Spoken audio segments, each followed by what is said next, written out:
ഞാൻ ചക്കയുടെ ചുളകളിങ്ങനെ പറിച്ചെടുത്ത് വെച്ചിരിക്കുകയാണ്. ഇനി ഒരു 1-2 ട്രിപ്പ് നന്നാക്കി ഇതേ കുക്കറിൽ കയറ്റി കഴിഞ്ഞിട്ടുണ്ട്. ഇനിയും കുറേ നന്നാക്കാനുണ്ട്. അപ്പോഴാണ് എനിക്കിങ്ങനെ നിങ്ങളോട് സംസാരിച്ചിട്ട് ചെയ്താലോ എന്നുള്ളൊരു തോന്നൽ വന്നത്. ചക്ക ഞാൻ ഇതുവരെയായിട്ടും ഒരു വലിയൊരു ചക്ക അങ്ങനെ തന്നെ ഒറ്റയ്ക്ക് ഇരുന്നിട്ട് നന്നാക്കിയെടുത്ത ചരിത്രമില്ല. ആരെങ്കിലുമൊക്കെ സഹായത്തിനുണ്ടാവും, അല്ലെങ്കിൽ ഞാൻ അവരെ സഹായിച്ചാൽ മതി. അങ്ങനെ ഞാൻ അവരെ സഹായിക്കലാണ് പലപ്പോഴും നടക്കാറുള്ളത്. എൻ്റെയൊക്കെ കുട്ടിക്കാലത്ത് എന്ന് പറഞ്ഞു കഴിഞ്ഞാൽ ചക്ക മുറിക്കുക അല്ലെങ്കിൽ ചക്ക വെട്ടുക എന്നൊക്കെ പറഞ്ഞു കഴിഞ്ഞാൽ അതൊരു രസകരമായിട്ടുള്ളൊരു കാര്യമായിരുന്നു. വീട്ടിലെല്ലാവരും ചേർന്ന് ചെയ്യുന്ന ഒരു സംഗതി. ഈ വെക്കേഷൻ കാലത്താണല്ലോ ചക്ക ഉണ്ടാവുന്നത്. അപ്പോൾ തറവാട്ടിലെല്ലാവരും ഉണ്ടാവും. ഈ ചക്കയിട്ട് മുറിക്കുന്ന ഡ്യൂട്ടി അല്ലെങ്കിൽ ചക്ക വെട്ടുന്ന ഡ്യൂട്ടി വല്യമ്മയ്ക്കാണ്, അമ്മയുടെ 3ാമത്തെ ചേച്ചി. പിന്നെ ഒരു അയാൾ ലേഡിയായിരുന്നു. എല്ലാ കാര്യങ്ങളും നല്ല ഉഗ്രനായിട്ട് ചെയ്യുന്ന ഒരാൾ.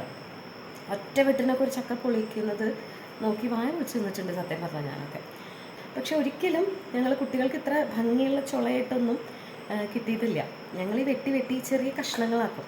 അതിനെ ഞങ്ങൾ ചക്ക തുണ്ടൻ എന്നാണ് പറയുക, തുണ്ടൻ. അങ്ങനെ ചെറിയ തുണ്ടനുകൾ ഞങ്ങൾക്ക് തരും. ഞങ്ങൾ അതിൽ നിന്ന് ചക്കച്ചോള പറിച്ച് അതിലെ ചകിണിയൊക്കെ കളഞ്ഞ്, നല്ല ചകിണിയാണെങ്കിൽ കഴിച്ച്, കുരു കളഞ്ഞ് പോള കളഞ്ഞ് അങ്ങനെ കഴിക്കാം. വേണമെങ്കിൽ കഴിക്കാം, ആരും നിർബന്ധിക്കൊന്നുമില്ല. നമുക്ക് വേണം ഇത്രയും പണിയെടുത്ത് കഴിക്കാം. പക്ഷേ നല്ല നല്ല ചുളകളാക്കിയിട്ട് ഇങ്ങനെ ഭംഗിയുള്ള ചുളകളാക്കിയിട്ടൊക്കെ എടുത്തു വയ്ക്കും. അത് വലിയച്ഛൻ, അമ്മാവൻ, എൻ്റെ അച്ഛൻ മുതലായ പുരുഷ പ്രജകൾക്ക് വേണ്ടിയിട്ട്.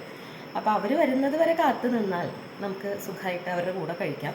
അതല്ലെങ്കിൽ അവർ കഴിച്ചു കഴിഞ്ഞാൽ അവരെന്തായാലും നമ്മൾ കഴിക്കുന്ന പോലെ കുറേയൊന്നും കഴിക്കില്ല, ബാക്കി ഉണ്ടാവും ഉറപ്പാണ്. പക്ഷേ അത്ര നേരമൊന്നും കാത്തിരിക്കാനുള്ള ക്ഷമ നമ്മൾ കുട്ടികൾക്ക് ഉണ്ടാവില്ലല്ലോ അല്ലേ? എന്തിനാ കുട്ടികളെ പറയുന്നത്? ഇപ്പം തന്നെ നല്ലൊരു ചക്ക മൂത്ത് പഴുത്തു എന്ന് കേട്ട് കഴിഞ്ഞാൽ അത് നടു പൊളിച്ച് കഴിഞ്ഞാൽ പിന്നെ അത് തുരന്ന് തുടങ്ങും അല്ലേ? വെട്ടി ചെറിയ കഷ്ണങ്ങളാക്കുന്നതിന് മുമ്പ് തന്നെ നമ്മൾ തുരന്ന് തുടങ്ങും. എനിക്കറിയാം. അപ്പോൾ കുട്ടിക്കാലത്ത് പറയേണ്ട കാര്യമുണ്ടോ? അപ്പോൾ ഈ ചക്കത്തുണ്ടനുകളിൽ നിന്ന് ഓരോ ചക്കച്ചുളകളെടുത്ത് കഴിക്കുന്നതാണ് അന്നത്തെ ഒരു രീതി. അപ്പോൾ അതിൽ നിന്നൊക്കെ മാറി ഞാനിപ്പോൾ വലിയ ആളായി കഴിഞ്ഞതിന് ശേഷവും ചക്ക അങ്ങനെ ഫുൾ പണി ഒറ്റയടിക്ക് ചെയ്യേണ്ടി വന്നിട്ടില്ല. ആരെങ്കിലും ചക്ക വെട്ടി തരാനും ചെറുതാക്കി തരാനും പലപ്പോഴും ചക്കച്ചോള എടുത്ത് തരാൻ വരെ ഉണ്ടാവാറുണ്ട്.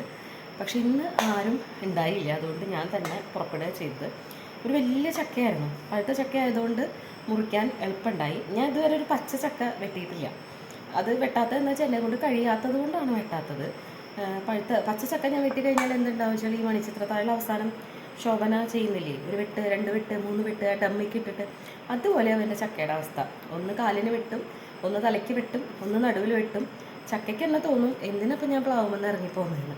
അത്ര ദയനീയ അവസ്ഥയാവും. അതുകൊണ്ട് ഞാൻ ഒരിക്കലും പച്ച ചക്ക വെട്ടാൻ മുതിർന്നിട്ടില്ല.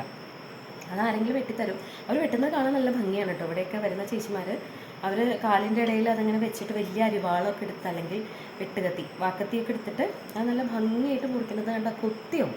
ഞാൻ ഈ ജന്മം അതങ്ങനെ ചെയ്യുന്നത് എനിക്ക് തോന്നുന്നില്ല. എന്തായാലും ഇന്നിപ്പോൾ അത്രയും സാഹസമൊന്നും വേണ്ടി വന്നില്ല. നല്ലോണം പഴുത്ത ചക്കയായിരുന്നു. ഇങ്ങനെ ഊർന്നൂർന്ന് പോന്നു ചുളകൾ. എന്നെ വല്ലാതെ ബുദ്ധിമുട്ടിച്ചില്ല. അവർക്ക് മനസ്സിലായി ഞാൻ തന്നെ ഉള്ളൂന്ന്.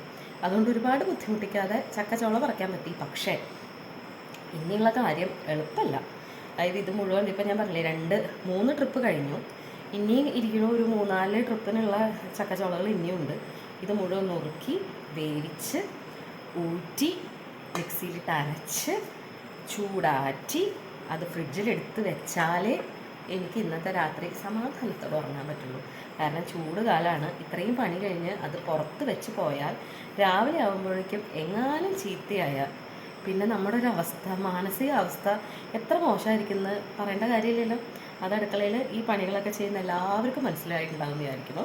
അപ്പോൾ അതുകൊണ്ട് തന്നെ ഞാൻ എൻ്റെ ബാക്കി ചക്ക പണിയിലേക്ക് കിടക്കട്ടെ. ഇതൊക്കെ കഴിഞ്ഞിട്ട് പിന്നെ ദിവസം കാണാം. Bye bye.